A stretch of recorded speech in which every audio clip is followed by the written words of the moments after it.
Nah, kita masuk ke episode 5. Kalau lu belum nonton dari episode 1 silahkan klik aja di YouTube gua. Di situ ada playlist-nya dari episode 1 sampai episode 5 dan thank you banget untuk lu semua yang udah ngikutin dari episode 1 ya. Karena target gua ini 100 episode. Ya, target gua 100 episode dan sangat-sangat berharap kalau lu misalkan ada yang mau ditanyain, lu ada yang mau dibahas, lu ada yang kayak masih bingung banget gitu, komen aja di bawah, kemungkinan gua akan bikin, kontennya untuk lu semua gitu ya. Nah, hari ini gue bakal banyak membahas seputar, video learning yang laris dan bikinnya itu nggak sampai 2 jam ya. Itu kenapa gue ngomong kayak gitu ya, karena kalau lu lihat di utas gue nih, di utas.me/hebosto, gue jualan produk digital begini, pasif kurang lebih per bulannya pasif banget ya, artinya nggak gua terlalu angkat banget, itu pasif banget itu 8, 12 juta tuh di antara segitu ya. Karena produk gua banyak lumayan, gua jualannya di UTAS. Jadi banyak produk-produk yang gua jual, produk digital gua tuh di UTAS dan itu gua akui memang itu karena usaha gua juga untuk membangun audiens gua di Instagram gua gitu ya. Jadi ini akan ada ke tahap ini, lu semua yang nonton ini akan bisa ke tahap ini kalau lu tuh bener-bener serius di dalam, dunia produk digital. Sehingga saat lu nggak jualan, uangnya tetap masuk. Nah, itu salah satu yang, tujuannya lu nanti jualan produk digital.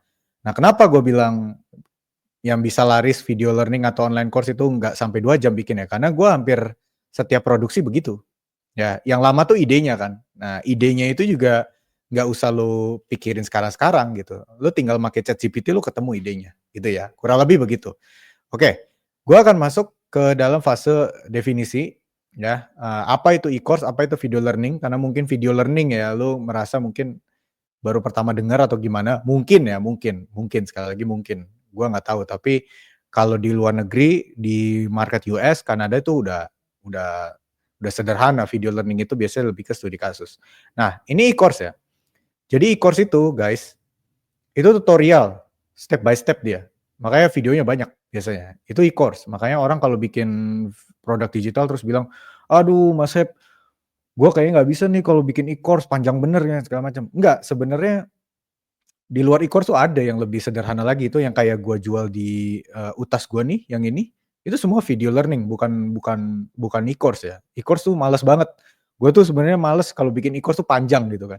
Nah, tapi itu adalah yang di UTAS gue itu video learning. Nah, e-course itu tutorial step by step, kalau video learning itu adalah studi kasus atas sesuatu, ya sifatnya dokumentasi dia. Ya, video learning tuh, studi kasus atas sesuatu. Kalau e-course itu tutorial step by step. Ya, jadi dari jumlah video aja banyakan e-course pasti kan. Kedua itu terdiri dari banyak video, per video gua saranin 10 menit, karena kalau misalkan lu bikin e-course terlalu panjang, satu videonya males banget orang pada nonton ya kan. Perhatian orang itu sedikit teman-teman. Jadi, lu kalau misalkan terlalu banyak, ngebacot di dalam satu track itu, aduh, lu pasti nggak dilihat nanti di lanjutannya gitu. Jadi kalau bisa saran gua emang per video tuh 10 menit gitu ya. Nah, biasanya kalau video learning itu satu video kurang lebih 30 menitan, kayak di video-video learning gue nih di UTAS ini 40 menit, 50 menit ada, tapi setengah jam juga ada, gitu ya. Jadi dia cuma satu video, tapi intinya menjelaskan studi kasus, gitu ya. Terus kalau e-course juga biasanya kurikulum dan silabusnya mikro ya, sangat detail. Jadi memang benar-benar, detail banget ya. Jadi lu kayak misalkan lu bikin course Meta Ads ya, lu bikin Meta Ads aja itu lu bikin akunnya itu harus lu ajarin, gitu ya. Kurang lebih begitu. Tapi kalau misalkan video learning itu enggak, biasanya dia cukup ringkas, gabungan hal teknis sama story. Jadi kayak misalkan katakanlah gue lagi bikin, video learning Meta Ads nih misal. Nah, gue tuh nggak bilang bahwa, "Ya, teman-teman silakan cari aja di YouTube ya, cara bikin akun dan lain-lain. Nah, ini gambarannya nih, gue cara mainnya begini." Nah, itu video learning. Ya, jadi terserah lu, lu mau main yang video learning apa e-course atau jiwa lu emang bener-bener yang harus ngajarin orang sampai sampai kecil-kecilnya banget ya, sampai hal-hal yang mohon maaf banyak banget di YouTube, itu nggak perlu lu ajarin, tapi lu pengen ajarin ya terserah terserah. Kalau gue pribadi gue lebih condong ke video learning, ya karena gue kurang begitu sabar kalau ngajarin hal-hal mikro banget ya. Terus selanjutnya range harga rekomendasi berapa, Mas Sep? Biasanya kalau e-course itu lu bisa tahu lah, karena effort-nya juga lebih besar kan. Yang gue lihat itu biasanya 250.000 sampai 550.000 biasanya ya. Yang oke-oke tuh biasa segitu. Nah, kalau video learning memang lebih murah terkadang. Ya, jadi 99 sampai 199.000. Tapi Bang Heb, lu kok jualannya agak lumayan mahal-mahal ya, gitu. Kenapa kayak gitu? Ya suka-suka gua aja. Ternyata masih laku-laku aja, kan gitu kan. Jadi kalau gua emang cuma mau rekomendasiin aja segini ya mungkin kalau buat lo yang baru mulai, mungkin kayak gitu ya. Nah, sebutan untuk keduanya guys di dalam video ini adalah itu namanya produk video ya. Oke, gue ulangin ya, itu namanya produk video. Jadi kalau gue takut slip tongue ya, gue takut lidah gue kepleset. Jadi gue bilang aja produk video. Berarti kalau gue ngomong produk video, artinya gue bahas e-course atau video learning. Oke ya, setuju ya? Harus setuju. Nah, strategi checklist ya guys. Jadi cara bikin online course sama video learning yang laris supaya nggak bikin lo sampai 2 jam itu gimana? Pertama, kunci produk video yang nggak nyampai itu dan bikin ditonton sampai habis itu dia biasa kayak ebook kemarin. Itu dia to the point. Pokoknya gini deh, lu kalau mainan produk digital, lu jangan banyak ngebual. Lu jangan kebanyakan banci tampil lah biar ibaratnya. Jangan pengen kelihatannya lu pengen didengar, enggak ya. Itu the point aja. Lu penjelasan lu tuh apa ya bisa dibilang tuh straight gitu, lurus gitu. Jangan jangan banyak a i u e o nggak jelas. Kedua, itu kalau bisa kisah nyata. Karena kalau kisah nyata enak banget. Lu bercerita tuh sampai, perasaan lu tuh sampai.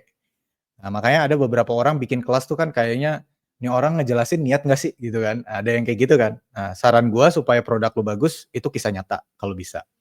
Ketiga, itu action plan. Jadi setelah lu cerita, to the point yang udah ada, ceritanya udah ada, lu kasih action plan. Contoh misalkan, setelah lu tahu ini lu begini ya, 1, 2, 3 gitu. Ya, kalau bisa begitu guys. Ya, itu strateginya. Terus selanjutnya itu adalah elemen yang harus ada dalam produk video itu kurang lebih seperti ini. Ada introduction-nya, ada big promise-nya. Introduction tuh kayak lu tuh siapa sih gitu ya. Tapi jangan banci tampil lah, jangan banci tampil ya. Lu ngejelasin aja ya gue Hebi, gue sekarang digital investor, gue mencari founder-founder yang bikin produk digital untuk gue invest, produk digital gue yang udah go internasional atau bahkan udah profit, itu ada klinik marketing sama hilir digital, that's it, udah gitu aja. Terus ada lagi big promise. Big promise tuh janji besar lu kalau seandainya orang nonton video ini sampai habis. Nah, lu mau ngasih apaan? Ya, itu big promise. Contoh misalkan, kalau lu nonton video learning gue ini sampai habis, gue yakin lu bakal merasakan A, B, C, D, E. Nah, gitu. Itu big promise, oke? Jadi biar mereka tuh stay di tempat gitu untuk nonton lu. Ketiga itu big secret. Nah, big secret itu rahasianya. Jadi di dalam video learning lo itu ada rahasianya nggak? Ada secret resepinya nggak? Ada resep rahasianya nggak? Nah, itu. Itu biasanya 3. Ya, big secret itu 3 biasanya. Nah, yang terakhir itu adalah action plan. Setelah mereka udah tahu, setelah mereka udah nonton, mereka harus apa? Gitu ya.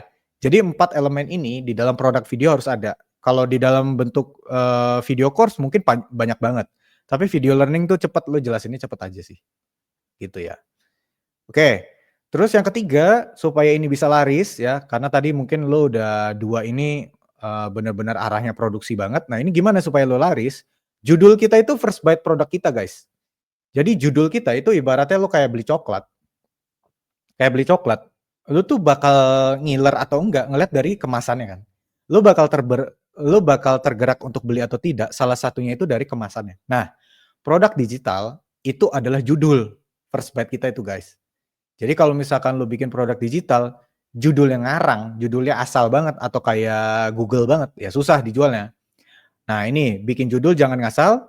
Kalau saran gue triknya itu tambahkan angka. Misalkan kata sederhananya adalah cara jualan pakai meta ads, misalkan gitu. Nah, triknya adalah lo tambahin pakai power words. Misalkan 3 cara jitu, nah gitu. 3 cara jitu jualan meta ads tanpa harus boncos misalkan. Ya, tambahkan angka dan tanpa. Nah, itu. Itu salah satu yang oke banget karena menurut gua berkali-kali itu dicobain bagus. Nah, kalau lo nggak pakai itu bisa nggak? Bisa aja, nggak apa-apa. Gue juga ada beberapa yang nggak pakai itu. Tapi gue sangat sarankan angka tuh emang harus ada sih. Karena itu emang salah satu yang bisa bisa gue bilang salah satu cara supaya lu semua bisa dilirik sama orang lain. Oke? Itu strategi ada 3 ya. Terus selanjutnya adalah cara bikinnya. Nah, cara bikinnya itu punya pengalaman atau minat apa lu? Nah, itu berangkatnya dari situ dulu. Lu ada pengalaman atau minat apa gitu yang bisa lu jelasin ke orang, menarik buat orang gitu ya. Habis itu yang kedua, buat urutan materinya tadi ya, yang tadi gue udah share ke lu elemennya, ada 4 elemen. Nah, ini ya, introduction, big promise, big secret, action plan, ya. Terus habis itu setelah buat urutannya, lu drafting di Google Docs atau di mind map. Nah, kalau mind map tuh biasanya gue saranin lu mungkin kalau mind map bisa ini ya, bisa jadi penggantinya Google Slide atau bisa penggantinya Canva. Karena jujur gue juga udah jarang bikin produk digital tuh pakai Canva tuh pakai slide gitu gue udah jarang banget ya. Gue kebanyakan pakai mind map kalau enggak kayak sekarang nih, pakai Notion. Nih mind map tuh kayak gini ya teman-teman. Nah ini pakai xmind.com. Gue nyaranin ini karena bentukannya bagus dan simple. Kenapa lu nggak pakai Bang Heb? Nggak pakai aja, karena gue udah lama pakai Notion, gitu aja, simpelnya begitu. Ya. Itu kemudian 3, keempat, habis itu lu review draftnya ya. Jadi kalau lu udah jadi, jangan buru-buru langsung lu jual. Di-review dulu draftnya. Ya, di-review dulu, habis itu lu rekam deh. Pakai Zoom, pakai StreamYard, pakai OBS, terserah lu. Pokoknya intinya outputnya adalah lu harus bisa jadi video yang direkam kayak gini gua nih, kayak gua sekarang. Nah, ini gua menggunakan StreamYard kalau gua. Gua ngerekam habis itu gua upload ke YouTube. Gitu guys ya. Itu kelima, kemudian keenam lo upload YouTube, statusnya unlisted, jangan public. Ya, unlisted jangan public. Kalau public ya sama aja bohong dong. Ya, unlisted itu berarti orang yang cuma punya linknya aja yang bisa nonton. Itu. Ketujuh, embed atau tempel ke platform produk digital seperti link, utas, mayar atau kliki. Nah ini kalau gue karena pakai utas ya, jadi gue pas udah diupload tinggal copy aja link YouTube-nya, habis itu ke sana. Jadi dia udah langsung nyetel. Nah, habis itu yang ke-8 adalah lu jualan pakai formula 133. Nah, kemarin kan gue udah bilang ya 133 apa? Silakan cek episode sebelumnya ya. Nah, ini estimasi drafting materi kalau lu nggak pakai slide ya. Nah, itu kata kuncinya. Kalau lu nggak pakai slide, itu gua bisa bilang kurang dari sejam. Beres, beneran. Kurang dari sejam lu beres. Lu mau pengalaman atau enggak, pokoknya kalau nggak pakai slide itu kurang dari 1 jam beres. Ya, estimasi rekaman lu 1 jam lah. Kayak begini lu 1 jam. Ya paling 20 menit, 30 menit kalau lu mau ada edit-edit ya silakan. Nah, gua bisa bilang kurang dari 2 jam lu beres itu produk. Lu tinggal upload besoknya atau apa gitu. Terus di minggu itu lu jualan lu bisa. Ya, gampang kan? Ya, jadi cara bikinnya nih kalau misalkan lu mau screenshot silakan screenshot supaya lu nggak lupa. Tapi gua saranin memang dari 8 langkah ini udah paling sederhana lah, lu nggak macem-macem banget lah gitu, ya. Santai aja bisa banget kok. Nah, yang perlu lo ingat adalah, apakah boleh tanpa wajah, hanya suara? Jadi kayak misalkan lo bikin video learning atau video course tanpa wajah tuh, cuma suara. Boleh nggak? Ya, gue sih sebenarnya gue nggak rekomen ya, karena course itu atau video learning itu atau produk video, nyawanya tuh guys, nyawanya tuh ada di orang yang jelasinnya. Jadi kalau makin lo muncul, itu makin di-appreciate pasti sama market. Ya karena lu bisa dilihat dari gestur ya, di gaya ngomongnya itu bikin nilai plus di diri orang lain. Tapi kalau lu nggak pakai wajah ya boleh aja, cuma kalau menurut gua sih sayang, ya sayang aja. Nanti kedekatannya nggak sampai, karena produk digital itu produk relation ya. Terus yang kedua adalah delivery mesti praktis dan tajam. Jangan banyak membual. Jadi lu kalau banyak tahu, orang nggak peduli lu banyak tahu apa. Dia peduli sama apa yang pengen dia tahu. Ya dia peduli sama apa yang pengen dia tahu. Jadi lu jangan banyak bacot. Udah langsung to the point aja, straight aja, ya. Terus abis itu yang terakhir adalah tujuan dari produk video ini harus clear dari awal. Jadi kalau misalkan lu bikin video tutorial, bikin video learning, tujuan lu tuh harus jelas. Sampaikan itu di big promise. Lu nanti bisa pakai meta ads kalau lu nonton ini sampai habis course-nya. Nah, gitu kurang lebih. Ya, kurang lebih gitu. Nah, kalau misalkan seandainya lu butuh gua bantuin, kalau misalkan lu mau silakan ke hebosto.com aja, gua bisa pandu lu untuk bikin produk videonya yang menjual dan di-review dulu sebelum dijual nanti sama gua langsung. Sehingga kemungkinan kemungkinan nggak larisnya bisa sedikit lah gitu. Jadi kalau misalkan lu sama gue memang tidak menjamin laris, tapi at least gue tahu, taste-nya tuh seperti apa. Ya kalau lu tertarik untuk didampingin sama gue, untuk jadi klien gue, silakan ke hebosto.com aja, di situ ada profile gue, ada portfolio brand produk digital gue juga, nanti di bawahnya itu ada pendampingan private. Itu aja guys, thank you. Kalau misalkan lu ada yang mau request, silahkan request di bawah. Nanti gue akan bisa bikinin konten selanjutnya. Bye-bye.